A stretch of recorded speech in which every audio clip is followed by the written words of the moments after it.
spinning wheel of death. For many of you, it's a thing of the past. But at ING, it's what most DevOps teams around the globe associate my department with. We knew we had to fix it. During this presentation, I'm going to tell you how we did it. But before I dive in, let me first briefly introduce myself and ING, since this is our first time speaking at a Kong event. My name is Mark Berends. I'm a product manager for Cloud API Management at ING Private Cloud, abbreviated to IPC. ING is a global digital bank operating in over 40 countries worldwide, including the US. My department, IPC, provides the digital infrastructure that runs most of these services, most of these markets globally. So we provide things like virtual machines, firewalls, networking, everything that comprises a modern cloud. Today, I'm going to share our journey from a monolithic legacy system to a microservices architecture built on Kong technology, and the key lessons that will help your team succeed. Those lessons will be both cultural and technical.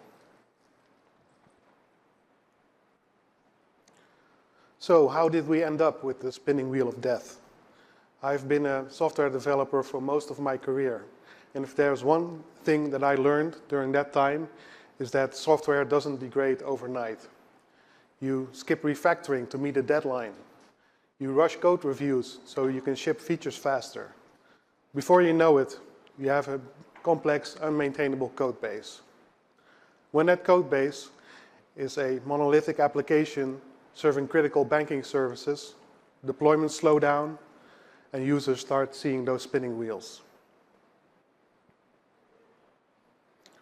We thought long and hard about how to fix it.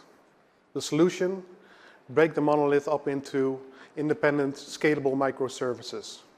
But you can't phase out a system like this overnight. We needed a gradual approach. That's why the API gateway became our starting point. It would sit in front of the monolithic application and the services extracted from it, allowing us to gradually move away from it while maintaining a consistent interface for our consumers. And that's how the Arch was born. The Arch is our API gateway built on Kong technology.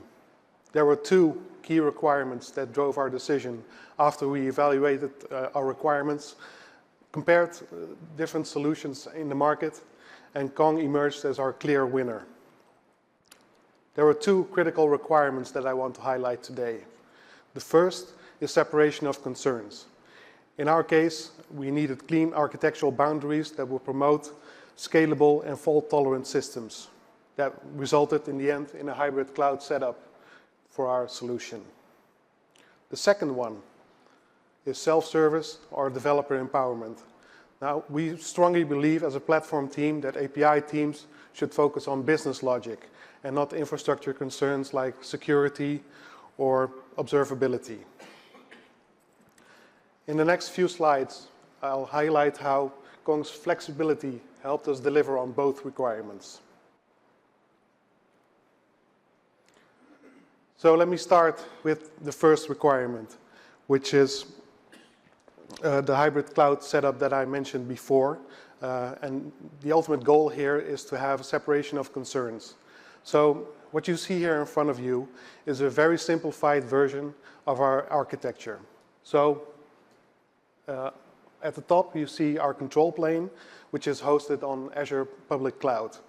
Those run completely separately from our data planes, which run on premises, which you see under 2.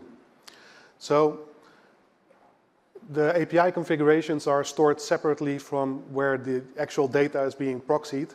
As you see, when you look at the diagram, all the information flows downwards. That means that we don't have any more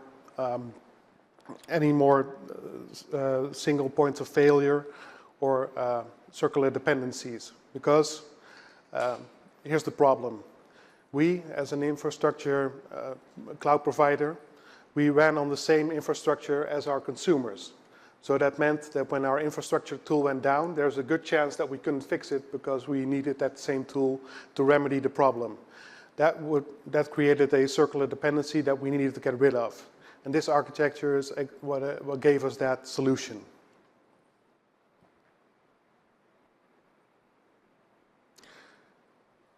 As you'll remember, I talked about two key requirements, the other one being self-service. So how do we achieve self-service? The first thing that API teams need to do when they want to use our product is onboard. Now, we've tried to make the onboarding process as seamless as possible, and we try to really put ourselves in the shoes of the API teams that we are servicing. So on the left-hand side, you see the IAC part. What happens is API teams, they use the IAC tools that they're already familiar with, and they define their Kong workspace in their own repository. So in this way, we leverage the IAC tools and Git workflows that the people are already familiar with. Like I said, we want to stay as close to the developers as humanly possible. Now, before I explain the second and third step, I need to tell you about the meaning of the dotted line. So everything within the dotted line is what we do for our developers as a platform team. So everything contained within it is a heavy lifting that we do for them. Now, the second part is where the resource manager picks up the Kong workspace definition that was defined in the first step and provisions it to the admin API on the control plane hosted on Azure Public Cloud. When that is done, they get a completely separated workspace on the control plane that they're ready to use. It's completely separate from the other team's workspaces, and this was a crucial feature in Kong Enterprise that we absolutely needed, and that was one of the main reasons why we migrated to the Enterprise version in the first place. And after that, they have a workspace that they're ready to use. Now, you'll see a lot of similarities between this picture and the picture before. So, again, if users want to start using the Arch, they again use their own repositories and they define their Kong state file, including their services, their routes, their plugins, their consumers, and what have you. It's all sitting in their existing repositories next to their code that hosts their API. In the second step, there is something new, and that is the pipeline extension that we've written for our consumers. So what happens is this. We safely integrate with a deck in that pipeline extension. So essentially it's a wrapper around deck which communicates to the control plane hosted on Azure Private Cloud. They integrate this extension into their pipeline, so it runs with every deployment. So what we really found important that there was no distinction and no context switching between doing work on their API and updating the gateway configuration. So when we finished this all, we thought we tackled the most important critical aspects technically, but were teams ready to adopt it? And this is where things got really interesting. And let me explain why that is. We thought we prepared our API teams. We spoke at eternal events showcasing our solution. We documented extensively how to use our product. But it wasn't really enough. We underestimated the transition. See, it wasn't really about learning a new tool for them. It was about fundamentally changing how they worked. See, these teams were used to centralized operations, and this didn't really feel like empowerment. It felt like abandonment. Now, I want to emphasize that we didn't overlook this transition. We invested heavily in it. but there is no amount of training that can replace the psychological shift from passenger to driver. This realization led us to 3 hard-earned lessons. The first, know your engineers. Every engineer is different and every organization is different. Our engineers weren't startup developers who live and breathe CI/CD and test-driven development. These were engineers who were used to operations-based activities during their day jobs. So they had to make the shift to API developers, which was really hard to do. And we learned that not all developers are the same. We stopped treating engineers as one single category. We segmented teams by maturity, identified early adopters, and tailored our approach.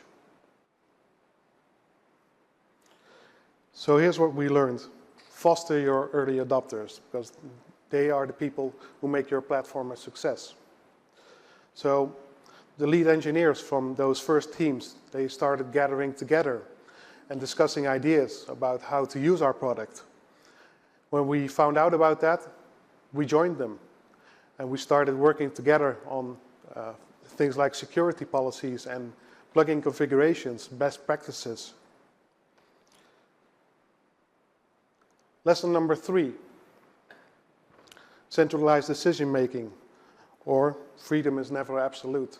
So self-service can be liberating, and that's what we embrace from the get-go. But you cannot do without boundaries. Self-service is liberating, like I said, until someone misconfigures rate limiting and brings down production, or a team feels that they can go live without having proper authentication in place. In a corporate environment like ours, autonomy requires boundaries. Those standards I talked about earlier, they're now available to all API teams. When we started this journey, the spinning wheel of death wasn't just an annoyance. It was really a symptom of everything broken within our landscape. Slow deployments, dependent teams. Today, the spinning wheel of death is almost gone. We now have a fresh, modern UI that talks to the underlying landscape, the APIs, in other words, through the gateway. And we're also pivoting our consumption model to also incorporate automation via pipelines. But we're not there yet, and we're not celebrating. We're building on what we've learned, the 3 key lessons I just talked about. From gateway to ecosystem, the Arch started as an API gateway. But as teams adopted it, they needed more. It was our launching pad, but teams also needed support. That self-service process I talked to you about, that's our LCM. The platform team that we created and the extensive documentation that we wrote, the boot camps and everything else, that's our support foundation. But we are developing more. At ING, we have a very elaborate analytics system, and we offload our logs and our traces to that system. We want to have predictive analytics so that we can not reactively, but proactively see what is happening in our landscape. We're building on top of the governance that we already created. It's an ongoing process because as you go further, you learn more about how you can best service your customers. And last but not least, a portal. We started with a very small number of APIs, and they were able to find each other in the hallways, for example, at the coffee machine. But as the number grows, you need to have discoverability. You need a dev portal. And perhaps you're always thinking to yourself, API management sounds very much like Konnect. Now we know that Konnect offers compelling solutions across this spectrum, and we're currently evaluating whether it's a good fit for us, whether it fits our regulatory requirements and our plans for the future. Meanwhile, we're being deliberate. Every component that we add to our landscape must both be empowering teams, and also maintaining the degree of governance that we need. But if we get this right, we won't just have a gateway, we'll have a full-fledged API management solution. Because this time, we're building with our teams, not for them. And that makes all the difference in the world. Now, before we move over to Q&A, I want to sincerely thank Kong for providing us the opportunity to speak at this event. It's been a blast. Thank you so much for attending, and have a nice conference.